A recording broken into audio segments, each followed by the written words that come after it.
Assalamualaikum warahmatullahi wabarakatuh. Perkenalkan, saya Asila Suraizati, absen 7, kelas 12 MIPA C, dengan nomor ujian U013008911112.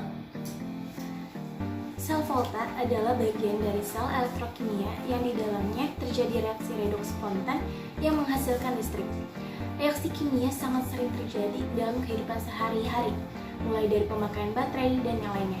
Tanpa kita sadari, banyak sekali sumber energi alternatif yang bisa kita dapatkan sebagai pengganti baterai. Salah satunya adalah dengan pemanfaatan buah-buahan. Berdasarkan hal tersebut, pada video kali ini saya akan melakukan uji praktikum kimia dengan judul sel volta pada buah-buahan. Adapun tujuan dari praktikum ini adalah untuk mengetahui bahwa buah memiliki daya hantar listrik sehingga bisa digunakan sebagai sel volta. Alat dan bahan yang diperlukan. Untuk alat, kita membutuhkan 4 buah kabel capit buaya, 3 buah koin logam yang berfungsi sebagai katoda, 3 buah paku yang berfungsi sebagai anoda,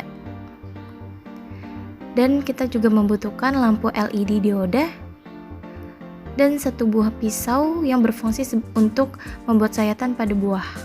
Untuk bahannya, kita membutuhkan 3 buah jeruk nipis, 3 buah tomat, dan juga 3 buah kentang.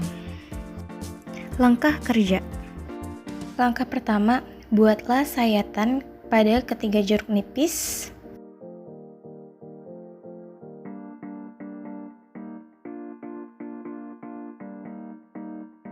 Lalu masukkan koin pada sayatan yang sudah dibuat. Lalu buat sayatan di samping koin untuk memasukkan paku.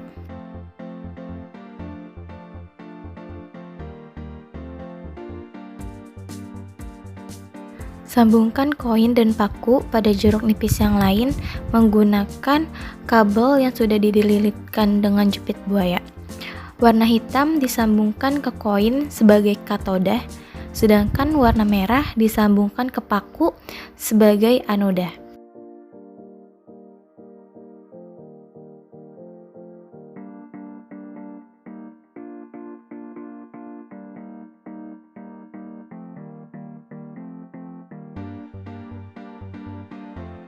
Setelah itu, sambungkan jepit buaya dari koin ke sisi positif lampu, sedangkan jepit buaya dari paku ke sisi negatif lampu.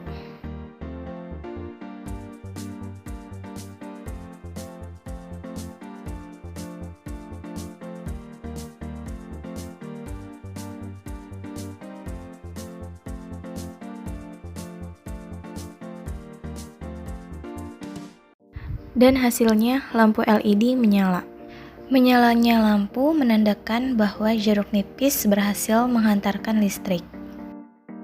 Selanjutnya pada percobaan kedua, yaitu menggunakan tomat.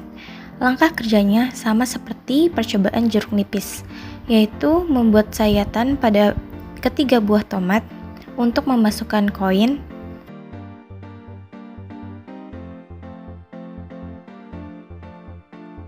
lalu buat sayatan di samping koin untuk memasukkan paku.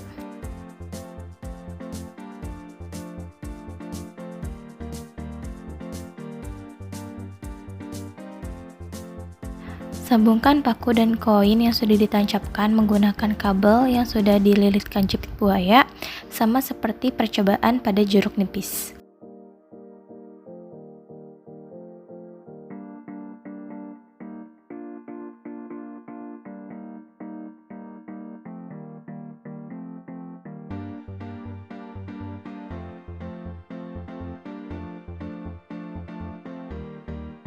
Kemudian, sambungkan penjepit buaya dari koin ke sisi positif lampu, sedangkan penjepit buaya dari paku ke sisi negatif lampu LED.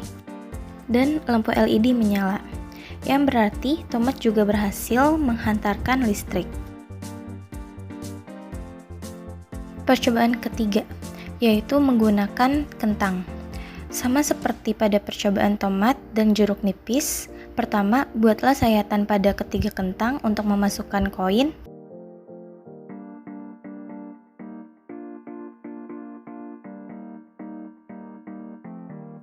Lalu tancapkan paku di sebelah koin yang sudah ditancapkan.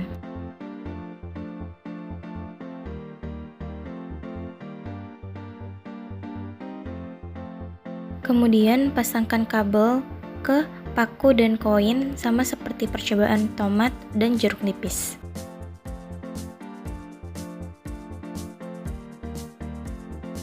Dan sambungkan penjepit buaya ke lampu LED.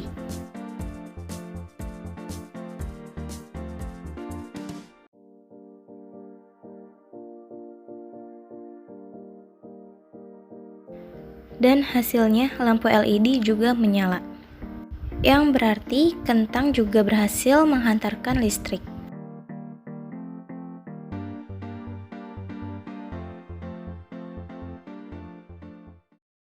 Hasil pengamatan. Berdasarkan hasil eksperimen pada praktikum kali ini, percobaan membuat energi alternatif yaitu dengan rangkaian sel volta menggunakan buah-buahan berhasil dilakukan. Dengan menyalanya lampu pada rangkaian tersebut membuktikan bahwa jeruk nipis, tomat, dan kentang yang diuji coba memberikan perubahan, yaitu perubahan energi kimia menjadi energi listrik. Pembahasan. Beberapa buah-buahan banyak yang mengandung asam sehingga memungkinkan buah-buahan dapat digunakan sebagai larutan elektrolitnya. Buah-buahan pada umumnya banyak yang mengandung air sehingga jika suatu logam dicelupkan kepada buah tersebut akan timbul beda potensial antara logam dan air sehingga terjadilah potensial elektroda. Susunan dari sel volta terdiri dari logam itu bertindak sebagai tembaga itu sebagai elektroda positif atau katoda, lalu paku itu sebagai elektroda negatif atau anoda. Besi dari paku melarut ke dalam asam mengakibatkan besi bermuatan negatif. Elektron dari paku bergerak melalui kawat penghubung menuju logam atau tembaga. Pada logam ini, elektron dapat ditangkap oleh ion-ion hidrogen sehingga ion hidrogen berubah menjadi gas hidrogen. Jika logam dan paku dihubungkan dengan lampu pijar kecil, maka lampu tersebut akan menyala. Kesimpulan. Berdasarkan praktikum yang saya lakukan, dapat disimpulkan bahwa pertama, jeruk nipis, tomat, kentang mengandung zat elektrolit yang dapat menjadi energi alternatif sebagai sumber arus listrik sehingga lampu LED dapat menyala. Yang kedua, tembaga yaitu kabel dan koin logam dan paku merupakan elektroda yang baik dalam menghantarkan listrik. Yang ketiga, lampu LED sebagai penanda adanya arus listrik yang masuk